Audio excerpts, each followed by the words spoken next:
Hi, everybody. God, I wish I could hear your screaming loud voices right now. Welcome to the Matt Cohen meet and greet. That's not true. This is a Matt Cohen Q&A. We have some questions. I'm excited. Let me shut this off.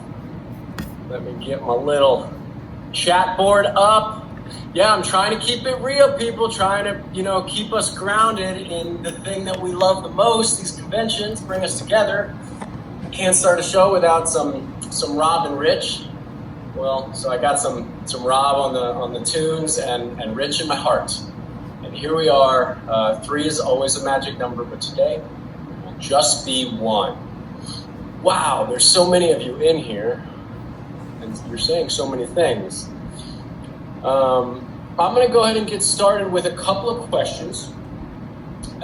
Forgive my hair. I'm in quarantine and can't get a haircut. Forgive my shiny face. I just finished working out like 5 seconds ago.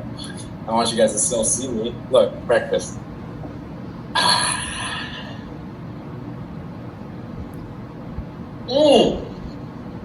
Everclear smoothie. Joking. That's a line from Kings of Con. All right, let's get talking. What do we have? 45 minutes. Miranda, what are your future plans for Mama Bear or the other projects with Mandy? Wow, that's a great question. Here's the thing. Mama Bear is going to get made. It's going to get made as soon as we know what's happening with this quarantine.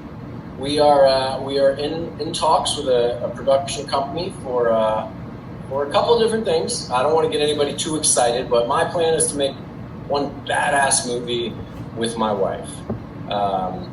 And then some other really kick-ass action stars around her. And that's just the thing I want to do. So hopefully that gets done. Those of you who had the chance to see the short, congratulations. Those of you who donated to help me make that short, thank you so much. You're the reason I've gotten to this point. And I'm sorry for those of you who didn't get to see it. I had to remove it as much as possible from the intranet because we're trying to make it, and we want it to be fresh and new when you see it, and it's going to be completely different. So, yeah, looking forward to making a movie with my wife, watching her just kick some butt and be an action star, the action star that I picture her as, that I see her as. So, Elizabeth _Thomas. Wow, _. What have you been working on prior to the lockdown? We definitely will watch anything you're in. Well, thank you, Elizabeth. How sweet. Look, I am a correspondent at the long-running hit entertainment news show, Entertainment Tonight. I am working constantly with them and having a great time doing it. I also directed an episode of Supernatural. I directed an episode mid-January to kind of mid-February. Before we went into quarantine, my episode was very close to done. At least my director's cut was done. That being said, a first-time director's cut can turn into a whole nother thing when everybody else, wants to change the first-time director's cut. So I don't know really where it's at, but it's close. And I know, they announced that we're coming back in the spring, and we are going to, not the spring, the fall. Late summer, I think they're going into production, and in the fall, hopefully the last 7 episodes will air, something like that. But that is hope. That is hope right now. I am dying to, I want you guys to see what I did up there. I had a great time working with those boys and Al-Cal and Misha and a tremendous group of guest stars. I had to cast like 10 guest stars in my episode, so prepare yourself. Yeah, I'm excited, and know that Matt Cohen will go on tangents all the time. So if I don't answer a single question during this Q&A, just you gotta blame. Yeah, it's my fault, but I'm sorry, I'm not sorry. I'm going to read some more questions. They're going to keep on going. I wish so much that I could just see all your faces. I need it. I miss it. You're like right here, but not right here. Shout out to a friend of mine, a new friend of mine. First of all, shout out to everybody on the front line fighting this damn thing. every doctor, every nurse, every cop, everybody that's not even has a title but is making a choice to help somebody. Shout out to everybody that's wearing a mask. Wear a mask. I don't care what you believe, whether coronavirus is a conspiracy, if it's fake, if you're right wing, if you're left wing. Would you please wear a mask out of respect for the ones of us that have people in our family that have existing conditions, the ones of us that have people in our family that are terrified to leave the house because they're just terrified to leave the house because of their health? Just do it for them, you know? And you know what you should do? Chew a piece of gum before... Come on, bro! My son's coming in. Chew a piece of gum before you put your mask on. This is what I've learned. This is my takeaway from coronavirus. Every time I put a mask on, I'm like, oh my goodness, how does anybody talk to me? When you're stuck with your own breath and your own mask, it is insane. Macklin, say hi. Nobody, you can't see anybody, but we're just talking. Can you show me your shirt? Hey! And Mama Bear, speaking of Mama Bear, she's here. We were just telling everybody, yeah, twins. We were just telling everybody. That's right, go ahead, give it one press. Give it one press. My son has a press of smoke machine, got a lot of presses smoke machine. Here it comes. Smoking it up. All right, that's good. The fire alarm's gonna go off. Yeah, so we're no, I know, but save some smoke for the ending. I'll let you press more at the end. So yeah, where were we? I don't know what we were talking about. Elizabeth Thomas, did I answer your question? We definitely will watch. Oh yeah, so I directed the thing and I got on the tangent about wearing masks. Wearing masks may save you or somebody else, or may in your mind be nothing, but just out of respect for each other, throw a mask on, color a funny smiley face on it. It's kind of funny. Ooh, the newest Cohen. There he is. There you go. I was gonna perch him on your shoulder. This is Pete, named after Pete the cat, and he's the newest Cohen. He's what, 10 weeks? 10 weeks now. 10 weeks now, and you guys are getting your first taste. This is his first Q&A. Welcome to the supernatural universe, man. Just ate. He looks like a goat right after he eats. He has such a big tummy. Yes. Classic goat belly. Yeah, so I'll keep moving. I'll get off my mask tangent. I just want everybody to be safe. I want this to go away, and I want our grandparents to be able to hug each other. That's all. Amanda Jane, what was it like playing young John Winchester? Did you watch JDM's portrayal of his mannerisms? All right, so I'll summarize this because many of these people in this Q&A have heard me talk about this 100 times. And Ma, you can leave that open and come in whenever you guys want. So many people have heard me talk about this. I did study some of Jeffrey Dean Morgan, but since my character preceded his existence kind of on the show, I took my manager, Sharon Lane, was a big fan of Jeffrey Dean Morgan from Grey's Anatomy. He played a character named Denny. And I watched that and fell in love. I fell head over heels for JDM when he was in the hospital. And I thought if I could bring a little bit of that innocence and that heart that he's able to carry so well in his eyes, then that's what I was going to go for. And so I did. And then flash forward, right, they bring me back and I play Michael, which was kind of me, and Jensen. Jensen really helped kind of coach me into what Michael really needed to be to differ from Jared's portrayal of Lucifer. So he helped me with that. And then when they brought me back in season 11, again as John, or John's vessel with Lucifer or somebody else inside, delivering this message to Sam, at that point, oh my goodness, come on in.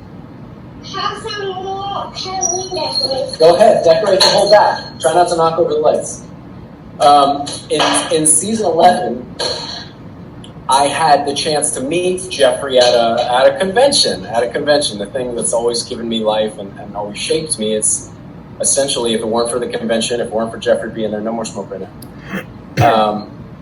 I would have, if it weren't for the conventions, I wouldn't have had the opportunity to meet Jeff. And I met him backstage, and I watched how he smiled with his eyes and the way he talked, and I tried to bring a little bit of that in season 11. So, no, we already, go ahead.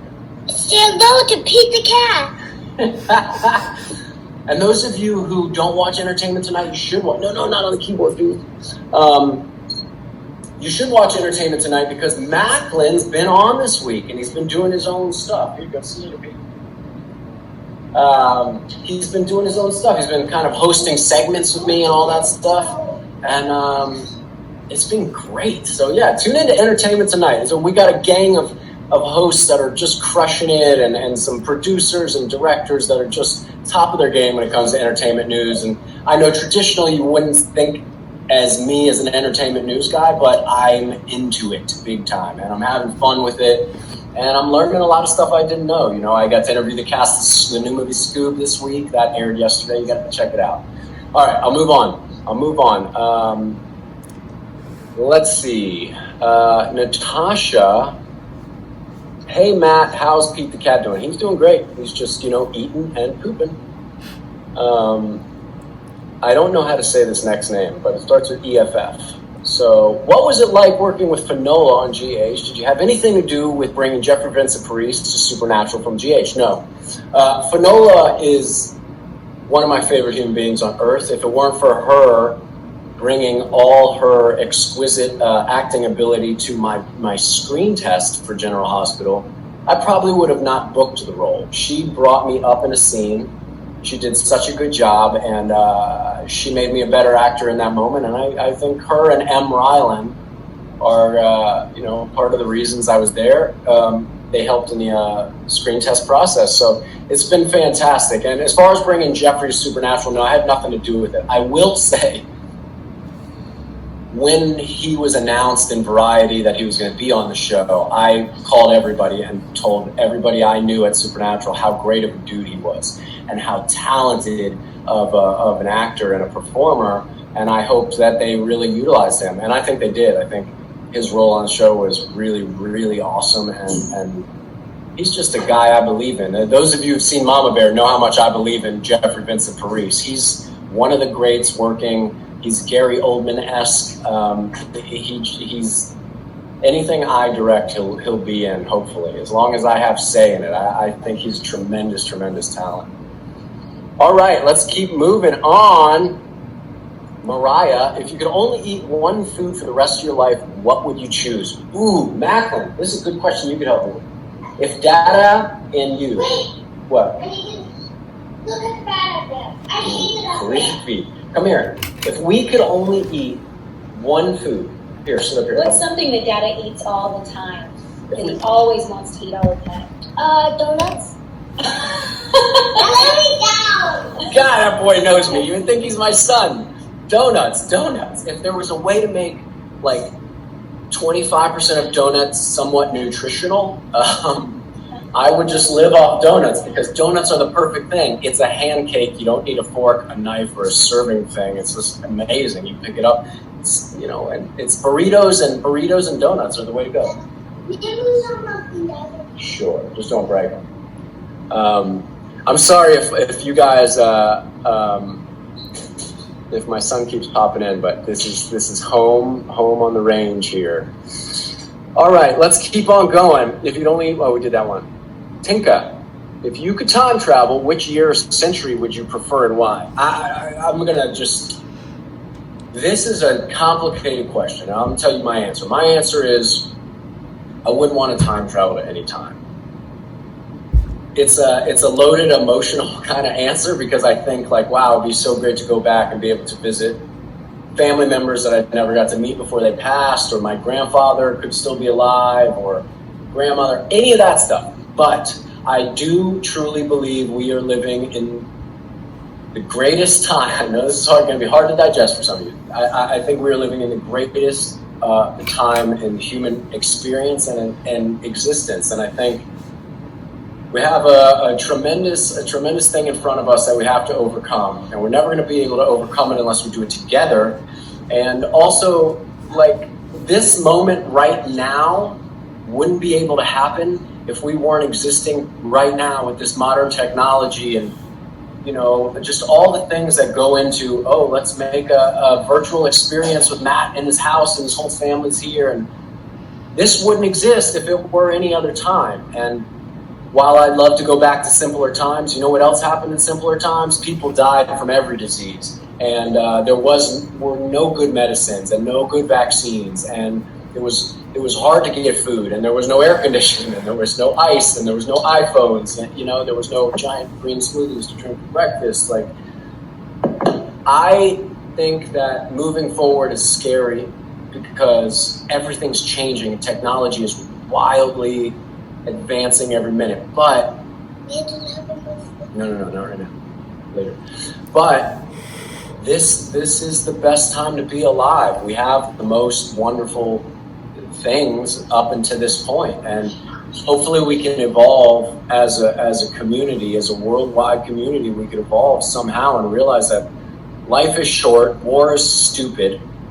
Believe what you want to believe, just don't harm anybody in the middle of it, and man, we could have a really great time living with each other, experiencing each other's foods and cultures. But we don't have to try to change everybody. We don't have to try to change everybody to believe this thing or believe that thing. Believe what you want.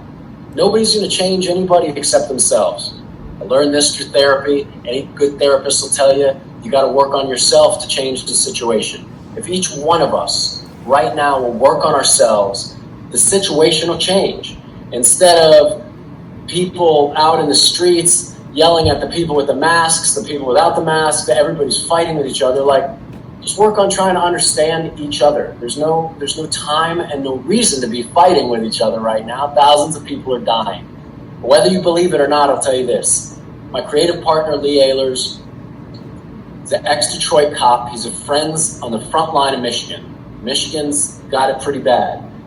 The nurses call him, he reaches out to the nurses, and it's real. Coronavirus isn't a made-up thing. It's not just affecting these people, young, old, this, and it's affecting many people. I know very healthy people that are sick from coronavirus. So the best we can do is do the best for each other, and the best we can do for each other is really trying to make ourselves accepting, understanding, try to just compromise somewhat with each other. All right, tangent done. Let me get some green drink and we'll keep going. Mm-hmm. This book for Scooby-Doo? Yes. No, this isn't for Scooby-Doo. What is it for? This is for the shirt that you're wearing. Oh, but why did he decorate it all spooky? Well, I decorated it all spooky because that's what we do at conventions. This is kind of about supernatural. It's kind of a spooky show. Sometimes got monsters on it. All right, let me keep answering questions. You keep hanging out. All right, let's see what they're asking now. El Cappy, what was it like directing Alex and Misha? Oh, guys, what a nightmare. Not a chance.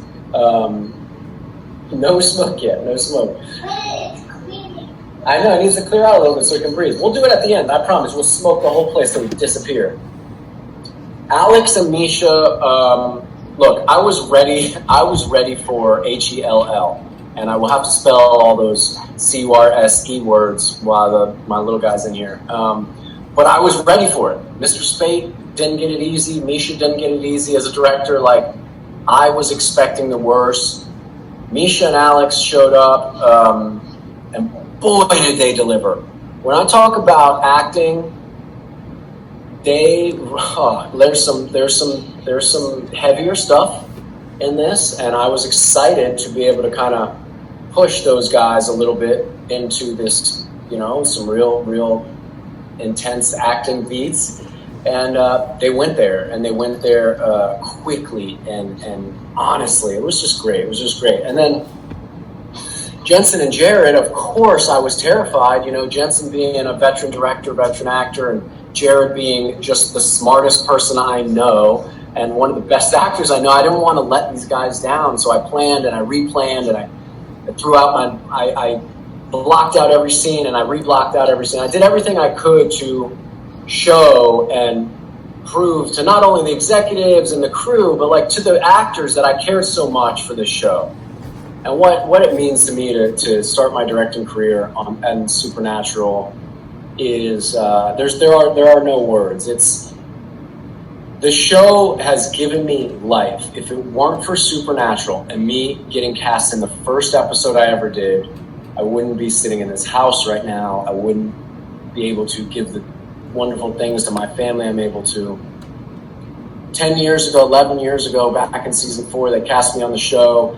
I was able to do some conventions. I was able to grow into an actual human being that I'm not embarrassed of. I make good decisions because of the interactions I have with so many of you. And, it's just all this is I'm just grateful for Supernatural. It's given, between the conventions, the acting, and the directing, what more could a show ever give you?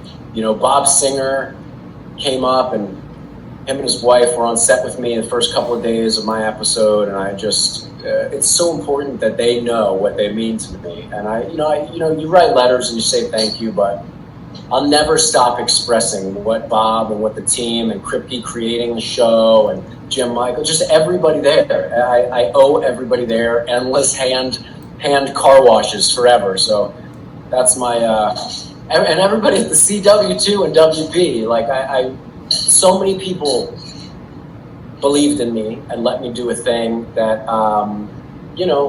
they really didn't have any reason to let me do other than I'm excited and I'm passionate and I care a whole lot, and I think that carried me through. It's really incredible. All right, I don't even know what tangent I'm on now, but I'm going to answer another question. What do you like most about being an actor or directing? What do you like most, being an actor or directing? Oh, that's a terribly tough question. Careful. There you go. No, watch this pour out. You can trip. That's a tough question. And this, I did an interview with, I think, like soapbox.com or somebody, and I talked about this, but when you are acting, you hope to have this experience with your actor.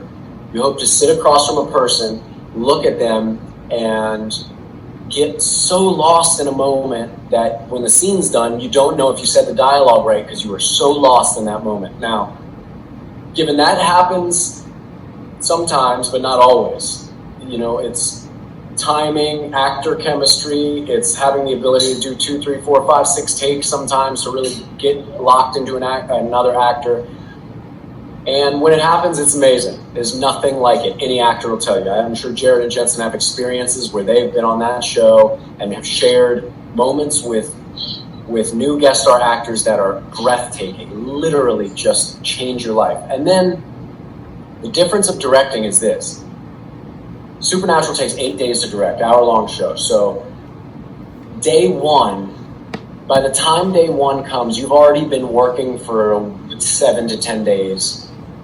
We're thinking the script, blocking the script, rethinking the script, seeing locations, seeing wardrobe, everything. Everything you see within this frame is something that I put in the frame, or had a choice to put in the frame. And every day you go to set, you think, I'm never going to be able to climb Mount Everest. This is the biggest mountain ever, and you do it. And one brick, one step at a time, you get to the top of the mountain. And then at the end of the day, you're at the top of the mountain, and you take a car ride home, and you kind of slip and slide right down into your bed and your thoughts, and then you sleep for about 2 hours because there's so much anxiety running a set. You wake up the next day, and you realize there's 7 more mountains in front of you. And the feeling of day after day after day being able to conquer Mount Everest is, there's no words to describe it. The feeling of creating something that's raw from you. You're going, this is how I see this show being seen. I hope people don't hate this. I hope this makes sense for the actors. I hope I don't lose my crew because they don't believe in me. There's so many things, and when you win them all, and you're there for the people that need you, and you're able to shift and move and adjust on the fly and stay in this weird, creative, caffeinated space, it's incredible. It is a high like no other. The experience I had on Supernatural, you can ask, the camera operator, Brad Creaser and I, we were hugging and there were tears, and I was emotional every night when I rapped, and I wanted to give motivational speeches, but I don't want to waste time. My heart was so in it. My heart was so in it, and I think when you see my episode, you're going to see there's a lot of heart in my episode, and there's just some really, really beautiful moments. Yeah, I'm 50-50. I love acting, I love directing. I would love to be actor-director. I would love to direct my own stuff that I'm acting in also. And I think that's going to happen in the very near future. Look, I look up to guys like, Jason Bateman. What he did with Ozarks is tremendous. That's what I want to do. I want to be able to bring my entire vision to life the way I see it. That's my dream. That's what I'm chasing. It wasn't my dream my whole life. It's my dream now. I want to create what's inside here for you guys to see because I think you're going to love it. And I think it's different.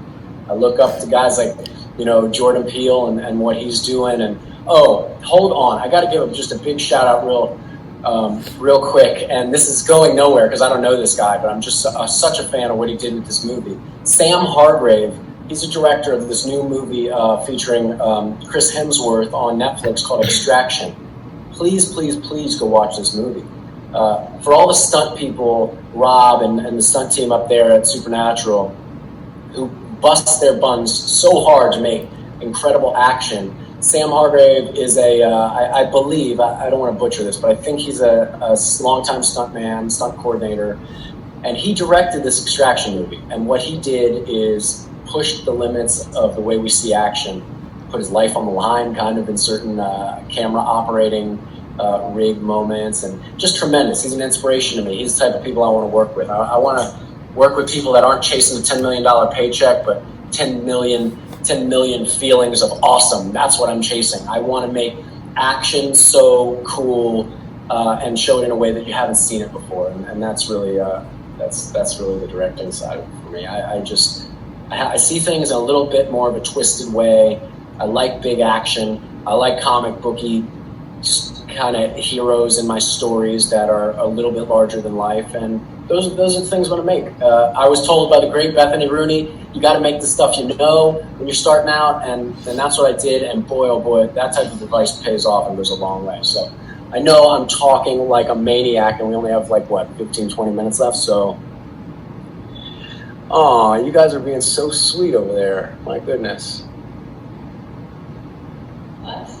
What? You guys are always sweet, but they're just chiming in with all this stuff, and it melts my heart because this is what we can't hear their voices. Oh yeah, what are you guys watching on TV? So okay, now I like this. My wife is flipping the script on y'all. Q&A turns over. Tell me what you guys are watching to get through your quarantine. My wife would like to know, and while you guys answer, I'll answer another question over here. All right, what do you like most? M-Bug, did you ever take anything from set? If not, what would you have wanted to take? I've never taken anything from set of Supernatural. That's not true. I'm lying. I'm going to show you something that nobody's really seen before.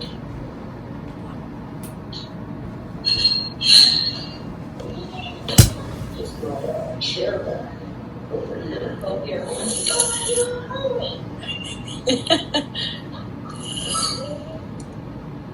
I think that was your frame. Yeah, it doesn't matter really. All right, so this.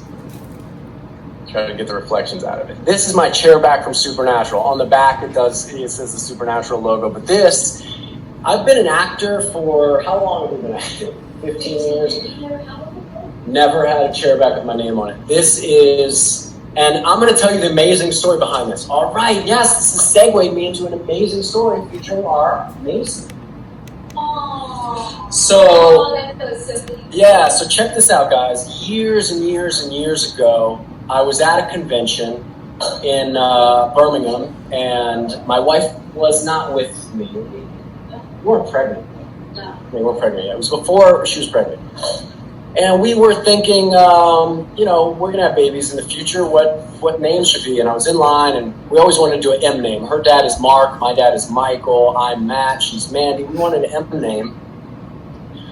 And I was in an autograph line, and a little girl who told me she wasn't as young as she was now that I met her recently. I thought she was 8, but she was just a very young looking, maybe 12 or 13. She came up to me, and she was a British girl with her dad, and she asked for my autograph, and her name was Maisie. Maisie like Daisy, but with an M. And I just was taken by how sweet she was, and her father was so kind, and we just had a nice moment. And I picked up the phone while she was standing there, and I was like, I called my wife, and I was like, I think I just figured out a name if we have a daughter. And I told her, and she was like, oh, I love it, and it was this beautiful thing. Now, flash forward to, I'd seen Maisie in the next couple of years at conventions over in London and Birmingham. And then I go up to Shadow Mr. Spade. I go up to Shadow Mr. Richard Spade. This was September 2019 for one of his episodes. And I'm shadowing him. And who do I see on set? Maisie. Maisie now works props, if I recall correctly. I hope I'm not butchering that. Anyways, Maisie works on the Supernatural set. She's a crew member, and she busts her tail. She's come up watching Supernatural, and now she's a Supernatural professional. And the show needs people like that. The show is always needing people who love it and want to see it shine. Maisie, while I was shadowing Richard, had that chair back made for me. Never asked for it. I would have stood on my feet. I didn't even think I deserved a chair. I was a guy shadowing. I was there to learn. I was a student. And that, I should have had her autograph it. I still should. When I see her, I'm going to have her autograph my chair back. It's a special moment in time. And, my wife and I always think highly, and we think of her name all the time. It's just a beautiful name, and she's a beautiful person, a kind soul. And shout out to her dad. Heck of a job, man. Heck of a job raising kids. All right, moving on. That's the only thing I've ever really taken from set. I love when I lean in and my forehead goes ultra shine. Watch. Shiny, shiny, ultra shine.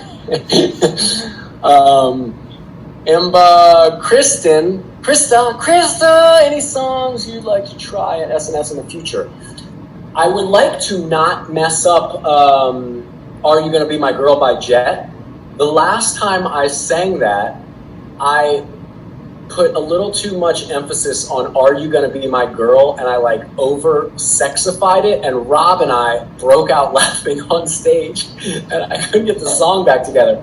I was like, however the song goes, it finishes 1, 2, 3, gotta be with me, you're so fine, it's real, take my 4, 5, 6, walk your kids, when you look like I do, honey, big black boots, long brown hair, she's so sweet with her get back, and then it goes, the song takes a small break, and it goes, are you gonna be my girl? And it goes boom, boom, boom, boom, boom. And I'm supposed to go, said, are you gonna be my girl? And I was like, are you gonna be my girl? And Rob and I kind of broke up. I'm sure there's a YouTube video of it. And I couldn't get myself together, and I could barely finish the song. We had to start over or something. But yes, I would like Krista, first of all, Krista, hi. And Mandy's saying hi. And we thank you so much for... Oh, yeah, Macklin just said, hey, Krista. He doesn't even know you. Krista's our good friend for years. No, not Kristen Bell. You'll meet her Tuesday. But Krista's our my international spice getting companion. She helps me with my international spices and also great American quality craft beers. So thank you, Krista. Miss you, and I hope you're well. What else do we have? Elena, have you learned any new hobbies during this time? Yeah, well, I've been putting my life on the line, installing fans, just a lot of home projects. I don't know if I ever really learned a new craft. He bought a sewing machine and has learned how to sew because we needed all of our curtains hemmed and sewn together. You had to say our curtains. It could have been, they could have thought he was making masks. No, I wasn't making masks. You can now, but that's what you bought it for. Yeah. And it's so cute and sweet seeing him there with little glasses. He's so long. Yeah, I'm that old dude now. I'm sitting with my foot on a sewing machine pedal.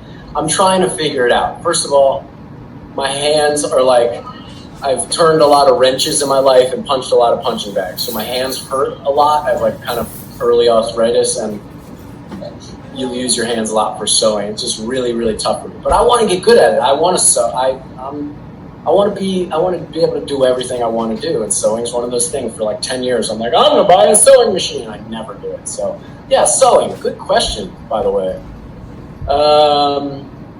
Leanne, will you do another Hallmark movie? Oh, absolutely. Look, I'm hoping to do a holiday date sequel. We have our executive producer Joey and the director Jeff Beasley, the Bee's Knees. Shout out to Jeff. Love this guy. Love Joey. I had a really fun time on holiday date. It was tremendous making a Christmas movie. My son was able to watch it, and that's pretty much one of the first things I've done that he's able to watch, and that's an awesome feeling. So yeah, I'm lined up, ready to do another Hallmark movie. Call me up, Hallmark. Where you at? Let's do it. Well, they're so sweet. It's a sweet network, and they do a lot of good. I think they jumped on the re-airing all the Christmas movies right in the beginning of quarantine to kind of uplift morale. And like, that's what we need. We have to do whatever we can for each other. We have to uplift each other in any way possible. People like groups, networks like Hallmark have done that, and I'm proud to be part of them. I really am. All right. Where we at? We do another Hallmark movie. El Cappy. Oh, I know you. When are you going to be on Rob and Rich's podcast? Well, here's the thing. I need an invite. My R2M buddies have gone R2 on me, and I haven't got the podcast invite. Now, given the podcast is basically titled Richard Spade Jr., so I don't know. Is it just them talking the whole time? All right, I'm going over to the other side. Tell me. Just call in, but do people call in, or is it just Rob and Rich bickering back and forth about stuff? I know there's a slight delay, so your guys' reactions to my face on the screen. There's like a delay, so like when I'm like talking and then I jump forward, it's like one of those scare things where it's like wee, wee. Oh, that's funny. It's kind of funny. All right, let's see. What do we have now? I'm going to be on Rob and Rich's podcast as soon as they have me on. Watch this. Watch this. You know who will answer the phone for me? Rob or Rich. Give me. Who do you think it's going to be? Who's going to answer a FaceTime on a Saturday morning? Rob or Rich? Rich. Rich? Every time. You think? Every time. We're going to FaceTime Rich then. Let's see what happens. Rob always says, Rich will think something's wrong. Yeah, Rich is going to pick it up because he knows that I would never call him. Because Rich and I we have the best relationship. We never talk. I love our relationship. But it's really strong. Look, he's not picking up.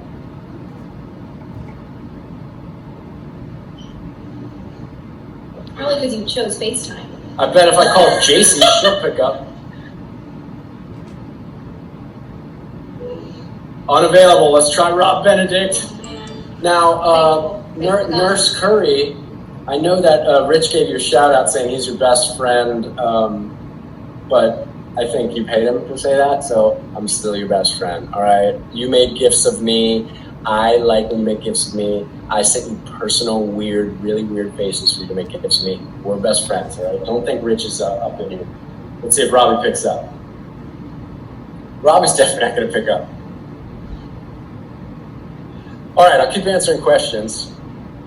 If you could hang out today with a famous person, dead or alive, who would it be? Ooh, Heath Ledger. My wife just said it at the same time. Yeah, that's... Nope. Rob hung up on me earlier. It rang longer for Rich. Rich is the winner! I don't expect those guys. But whenever they want me to be on their podcast, I'm here, and I'm ready, and I'm available. Yeah, Heath Ledger is definitely the person. All right, if you could, Matt, what is your favorite kind of pizza? What's my favorite kind of pizza? Cheese pizza, right? No, veggie. What's your favorite kind of pizza? You like the works. Cheese pizza. I think I like pizzas with cheese and vegetables because what we do is we put a bunch of vegetables on the pizza and that makes us think it's like not as bad for us, so. It's good for the soul. Lying to yourself is good for the soul. Yeah, I like pretty much any kind of pizza. Pizza's like a donut, right? It's a perfect food. There's like a whole meal on a thing you just pick up and don't have to use a fork. And then you can just wipe it on the inside of your shirt like that. It's fantastic. Tia Stone, if you could choose to have any superpower, what superpower would you choose? I would choose the superpower to change minds. That is, which some think it's a superpower, and some think it's just a really good communicator. Oprah, I guess. She has that superpower. Could have that superpower. You know, I've met a few people in my life that have that ability to change minds, and that's a great power, and it's a beautiful thing. And just that would be definitely my superpower. I would love to be able to just look at somebody and talk